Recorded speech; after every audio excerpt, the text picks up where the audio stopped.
Olá, viajantes! Sejam todos muito bem-vindos. Hoje vou contar alguns relatos que motoristas de aplicativos vivenciaram e que muitos não acreditam, mas deixo a critério de vocês acreditar ou não.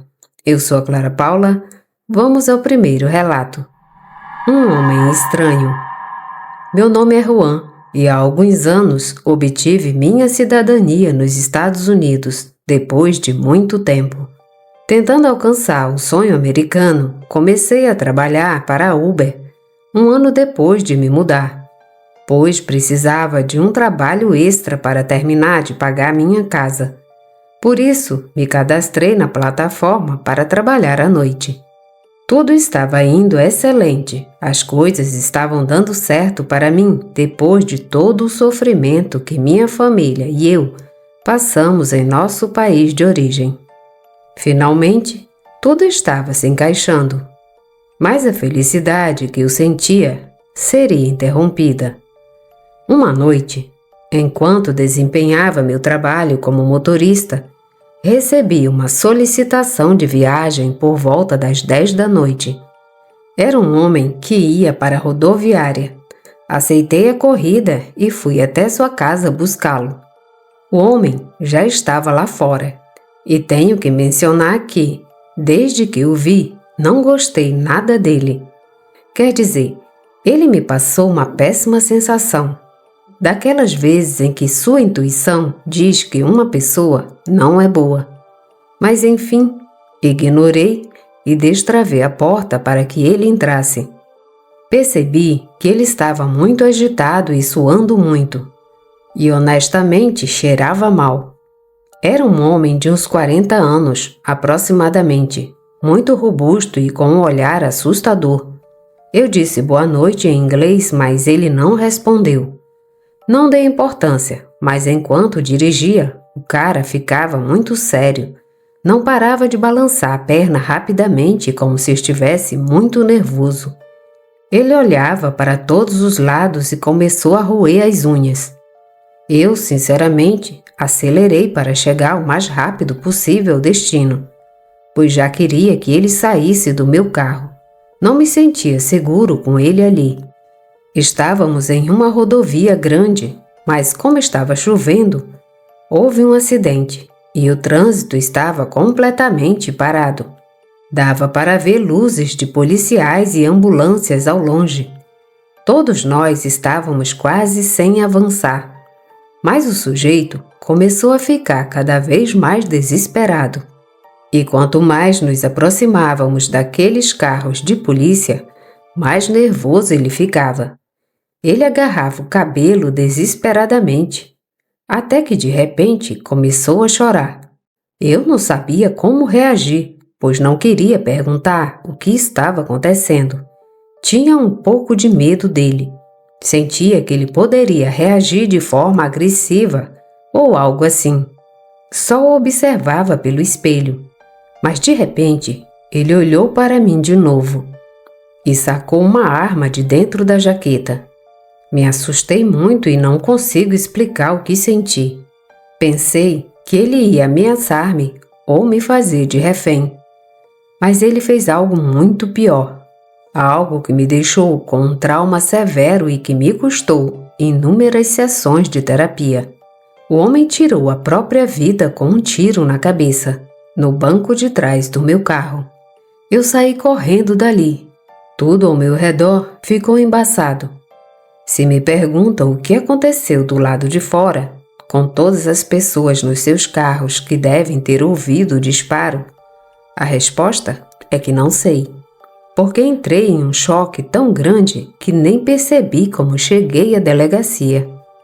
Quando finalmente conseguiram me fazer reagir, pediram meu depoimento. Eles sabiam que eu era inocente. Só queriam que eu relatasse passo a passo o que havia acontecido com aquele homem desde que entrou no meu carro. E eu, é claro, contei tudo. Alguns minutos depois, descobri que aquele homem havia acabado com a vida de sua esposa e de seus 2 filhos pequenos. A irmã de sua esposa encontrou os corpos, e não fazia nem meia hora que ela havia chamado a polícia quando o homem se suicidou no meu carro. Foi aí que entendi por que ele estava tão nervoso e inquieto. E também compreendi por que ele fez o que fez dentro do meu carro. O que eu ainda não consigo entender é que, por que eu tive que ser justamente aquele a vivenciar algo tão sinistro? Presenciar alguém tirar a própria vida é algo que não desejo a ninguém.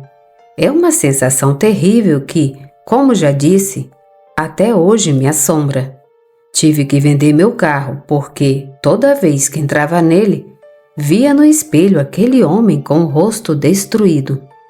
Atualmente não trabalho mais com isso, e embora já tenham se passado muitos anos desde o terrível acontecimento, ainda carrego as sequelas do trauma que aquilo me causou.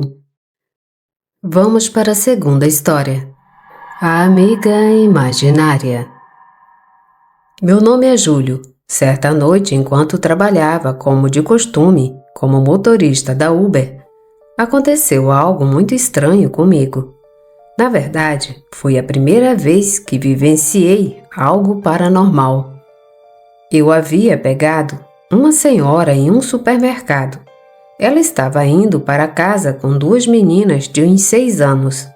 As 3 entraram no banco de trás do meu carro. A primeira coisa que notei foi que uma das meninas parecia diferente. Ela usava roupa em cores opacas e estava pálida. Sentou-se no meio enquanto a outra menina, uma criança normal para a idade, ria e brincava com um bichinho de pelúcia. A garotinha animada tentava fazer a outra rir. Fazia cócegas e dizia coisas como: "Já estamos chegando em casa para brincar de esconder. Como você gosta?" Mas a outra menina não respondia. Ela mantinha os braços cruzados e o cabelo cobria grande parte de seu rosto. A menina alegre não desistia, tentando de tudo para animá-la, mas nada funcionava. A senhora então repreendeu a menina mais agitada. "Fique quieta e em silêncio, senão o motorista vai ficar bravo." Depois, ela se virou para mim e pediu desculpas pela filha inquieta. Mas então, disse algo que me gelou o sangue. Ela já faz meses que fica conversando com a amiga imaginária. Não sabemos mais o que fazer para fazê-la parar. Eu olhei para ela pelo retrovisor, completamente confuso. Fiquei tão chocado que quase perdi o controle do volante. O medo bateu forte. Não ousei olhar para tal amiga imaginária. Agora, eu sabia que ela não existia. Ou melhor, que não era exatamente imaginária. Que talvez fosse algum tipo de fantasma que acompanhava a menina. Quando chegamos ao destino, não resisti, precisei olhar. E só desceram do carro a senhora e a menina sorridente. A outra já não estava mais lá. Até hoje não consigo explicar o que aconteceu. Tudo o que me resta pensar é que, naquela noite, um fantasma entrou no meu carro. E espero de verdade que aquela menina esteja bem, porque aquela coisa com ela não parecia nada amigável. Vamos ao terceiro relato. Ele só queria voltar para casa. Começo dizendo que isso é algo difícil de relatar para mim. Ainda tenho sequelas do choque que isso me causou.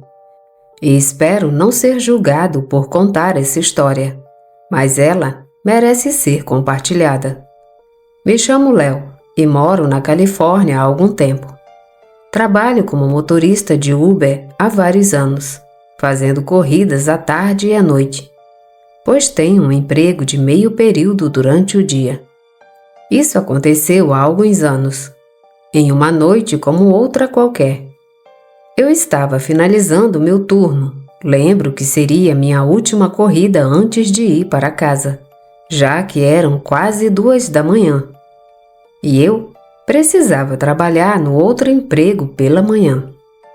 Deixei meus passageiros no destino e estava prestes a mudar meu status para indisponível no aplicativo, quando apareceu mais uma corrida. Era bem perto dali. Eu poderia ter recusado e passado para o outro motorista. Mas não me pergunte por quê, decidi aceitar. Dirigi até o local, um conjunto habitacional de classe média baixa. Estacionei e fiquei esperando o jovem que havia solicitado o serviço. Eu estava no celular quando, de repente, ele começou a bater, desesperadamente na minha janela. Tinha esquecido que havia trancado as portas, já que achava que estava indo direto para casa. Quando olhei para ele, notei imediatamente seu rosto e todo o corpo estavam cobertos de manchas vermelhas. Ele parecia aterrorizado e implorava para eu abrir o carro. Destranquei e ele entrou. Vamos embora daqui, ele disse, quase suplicando. Só quero ir para casa. O jovem não devia ter mais que 17 ou 18 anos. Perguntei o que havia acontecido, se ele sofrera algum acidente, mas ele apenas chorava.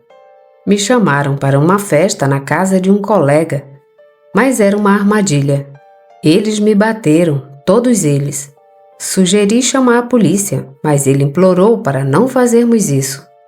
Só quero ir para casa, para os meus pais. Decidi respeitar seu pedido. Não queria assustá-lo ainda mais. Durante todo o trajeto, o jovem ficou em silêncio. Já não reclamava de dor, não dizia uma palavra. Quando chegamos ao seu prédio, ele simplesmente saiu do carro sem falar nada. O vi subir as escadas. Morava no segundo andar. E assim que ele entrou, fui embora. Naquela noite, senti uma raiva imensa ao pensar no que aqueles colegas haviam feito com ele. Cheguei em casa e desabafei com minha namorada, que me acalmou, dizendo que tudo ficaria bem. O jovem já estava seguro e em casa. Na manhã seguinte, enquanto estava no trabalho, recebi uma mensagem dela. Era uma notícia de um site local. Na noite anterior, 5 jovens haviam espancado um garoto até a morte em um apartamento, enquanto os pais do anfitrião estavam viajando. A reportagem não mostrava a foto da vítima, mas trazia seu nome, o mesmo nome do passageiro que eu havia buscado naquela noite. E o endereço do crime? Era exatamente o mesmo do conjunto habitacional onde eu o havia pegado. Eu estive lá. Eu o levei para casa.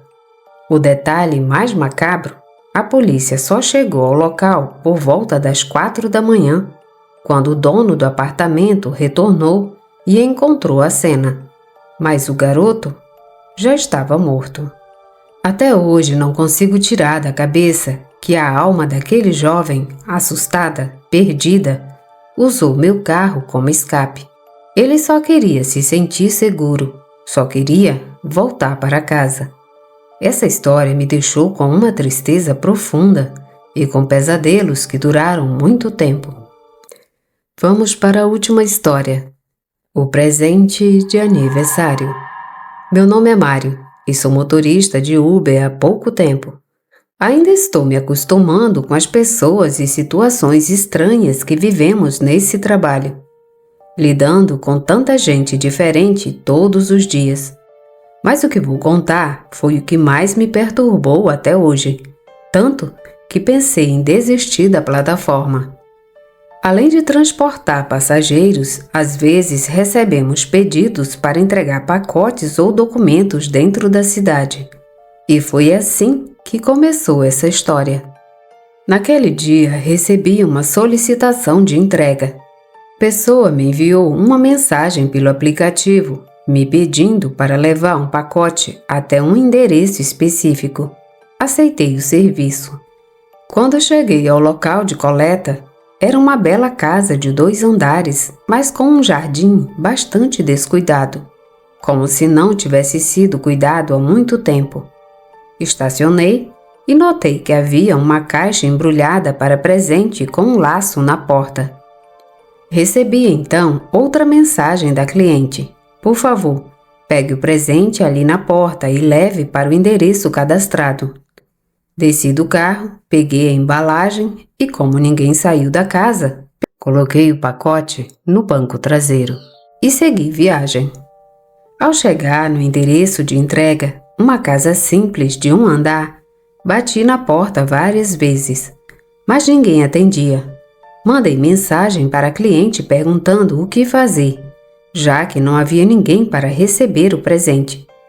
Mas não obtive resposta. Decidi tocar a campainha uma última vez. Finalmente, um jovem apareceu. Parecia ter acabado de acordar. Afinal, era apenas 9 da manhã. Bom dia, trouxe esse pacote para você. Ele perguntou quem havia enviado, mas eu não lembrava o nome do usuário. Quando fui checar no celular, notei que o jovem estava lendo o cartão que vinha preso ao presente. E seus olhos se encheram de lágrimas. Nesse momento, uma moça, aparentemente sua namorada, apareceu, e os dois leram o cartão juntos.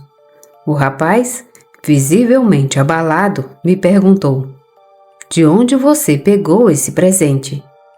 Expliquei o endereço e ele começou a chorar copiosamente, sendo consolado pela namorada que também estava emocionada. Fiquei parado ali, sem saber como reagir. A moça então me olhou e perguntou: "Teve alguém na casa quando você foi buscar?" Respondi que não, que apenas segui as instruções por mensagem. Foi então que ela me disse com voz trêmula: "Esse presente é da mãe dele, e o endereço que você mencionou é onde ela morava. Mas ela faleceu já há alguns meses, e hoje é o aniversário do meu namorado, por isso não estamos conseguindo acreditar." Eles pegaram o presente, me agradeceram e entraram na casa. Eu fiquei mais chocado do que eles. Tudo começou a fazer sentido na minha mente. O jardim estava descuidado e a ausência de pessoas na casa. Fim desse relato. Uma história curta, mas ao mesmo tempo arrepiante e comovente. Se você gostou dessas histórias, convido você a assistir meu próximo vídeo com relatos de terror no Uber. Te garanto que são tão assustadores quanto esses. Obrigada por ouvirem os relatos. Se gostaram, deixem seu like, comentem, compartilhem e se inscrevam no canal. Obrigada e até o próximo relato.